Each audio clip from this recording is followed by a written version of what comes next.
Hello friends, मैं doctor Gautam Kumar health सेवा at your home से आज एक बहुत ही इंटरेस्टिंग टॉपिक को डिस्कस करने जा रहे हैं जिसका नाम है एनीमिया।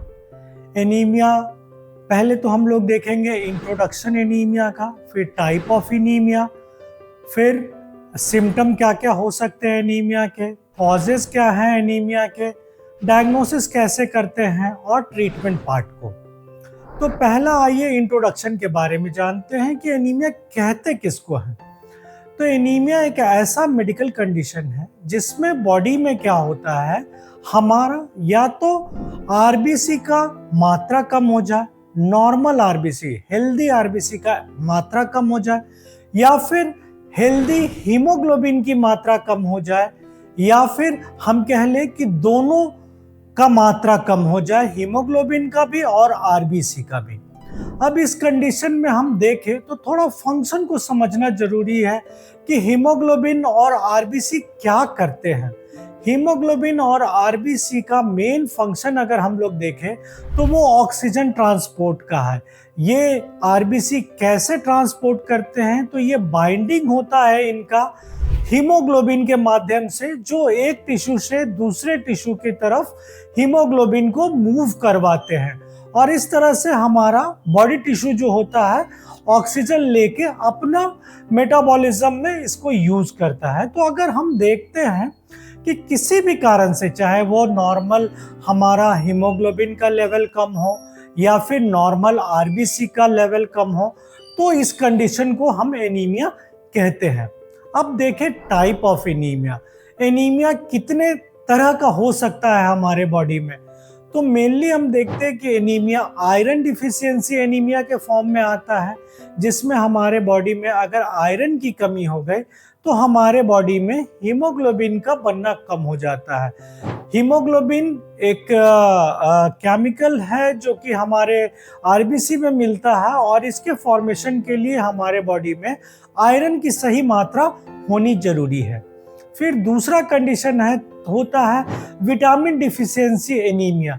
इस एनीमिया में क्या होता है कि हमारे बॉडी में विटामिन B12 या विटामिन B9, जिसको फोलेट भी कहते हैं, इसकी कमी हो जाती है, और ये क्या करता है कि आरबीसी बनाने में मदद करता है। अब अगर आरबीसी हमारा नॉर्मल नहीं बन पाता है तो उस कंडीशन में हम देखते हैं कि एनीमिया कॉज करता है ये टाइप। अब तीसरा कंडीशन है ए प्लास्टिक एनीमिया। ए प्लास्टिक एनीमिया का कंडीशन ऐसा है जिसमें क्या होता है कि हमारा बोन मैरो जो आरबीसी को बनाता है, वो बोन मैरो ही फंक्शन करना बंद कर देता है या कम कर देता है, जिसके कारण से हमारे बॉडी में आरबीसी का बनना कम हो जाता है या बंद हो जाता है। अब चौथा पॉइंट देखते हैं हीमोलिटिक टाइप ऑफ एनीमिया। इस एनीमिया में क्या होता है कि हमारे आरबीसी का डिस्ट्रक्शन बढ़ जाता है। ये आरबीसी का डिस्ट्रक्शन चाहे तो हमारे ऑटो इम्यून डिजीजेस के कारण बढ़ जाए, या फिर किसी इन्फेक्शन या इन्फ्लामेशन के कारण बढ़ जाए, या फिर कुछ कंडीशन ऐसे हैं जो कि जैसे हमारा सिकल सेल एनीमिया हुआ, जिसमें क्या होता है कि हमारा आरबीसी इमेच्योर फॉर्म में, सिकल सेल फॉर्म में दिखता है, और इस केस में भी हमारे बॉडी में आरबीसी का डिस्ट्रक्शन बढ़ जाता है। दूसरा कंडीशन अगर हीमोलिटिक एनीमिया में ही देखें तो थैलेसीमिया है। थैलेसीमिया में क्या होता है कि एबनॉर्मल फॉर्म ऑफ हीमोग्लोबिन मिलता है, जो कि कॉज करता है हमारे डिफरेंट टाइप ऑफ हीमोग्लोबिन का फॉर्मेशन करता है, जो कि एबनॉर्मल हीमोग्लोबिन होता है।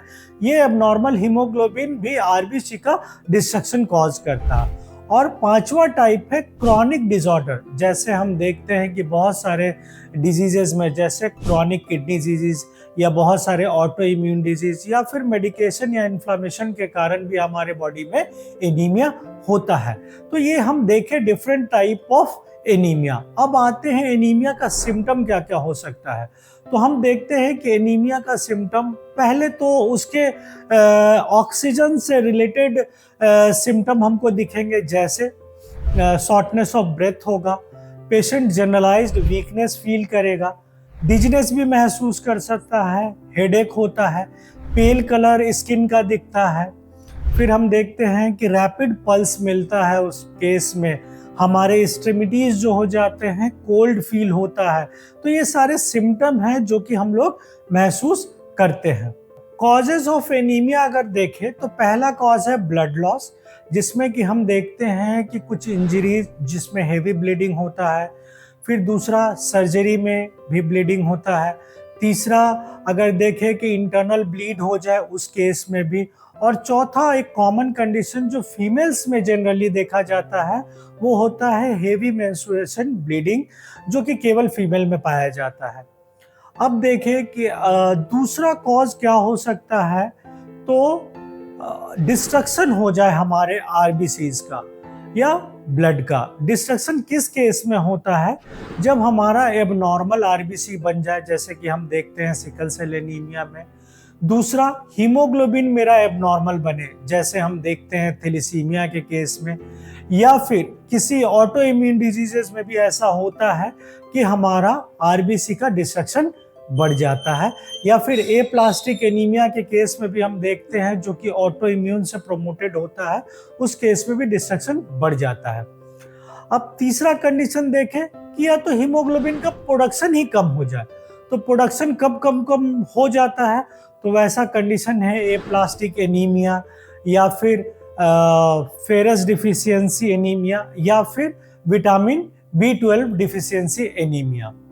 अब अगर हम देखें कि इन कंडीशन को, एनीमिया को डायग्नोज्ड कैसे करते हैं, तो बहुत सिंपल सा एक टेस्ट है CBC, जो कंप्लीट ब्लड काउंट के फॉर्म में हम करवाते हैं। इस कंडीशन में हम हीमोग्लोबिन का लेवल दे सकते हैं, आरबीसी का काउंट देख सकते हैं, रेटिकुलोसाइट का काउंट देख सकते हैं, और हीमोक्रिट का वैल्यू देख सकते हैं। इन सारी चीज़ों से हमें एनीमिया के बारे में पता चलता है।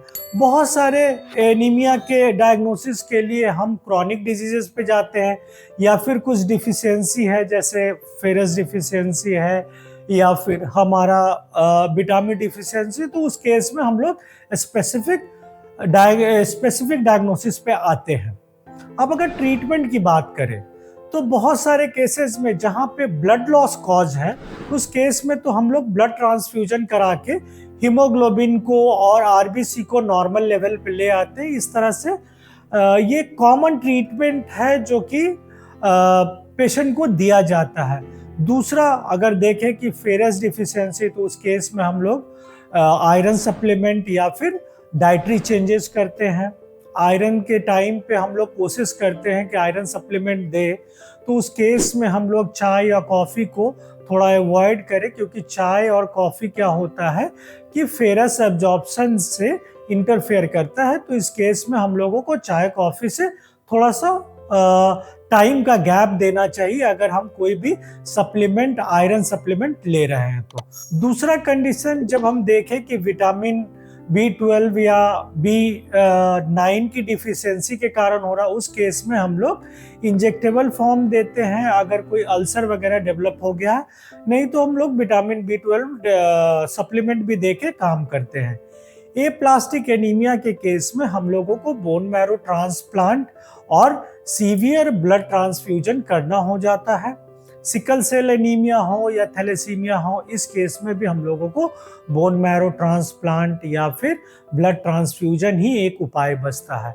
बहुत सारे क्रॉनिक डिसऑर्डर जैसे किडनी डिसऑर्डर हैं, तो उस केस में भी हम लोग इरिथ्रोपोएटिन स्टिमुलेटिंग हार्मोन के फॉर्म में मेडिकेशन देते हैं, जो कि हमारे ब्लड लॉस को या ब्लड की कमी को ओवरकम करने में मदद करता है।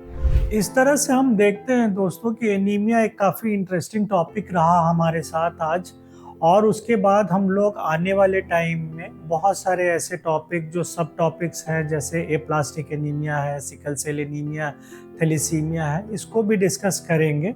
और अगर आपको कोई भी डाउट लगे कि हाँ भाई इस टॉपिक में रह गया है, तो आप कमेंट बॉक्स में कमेंट करके हमसे जानकारी ले सकते हैं।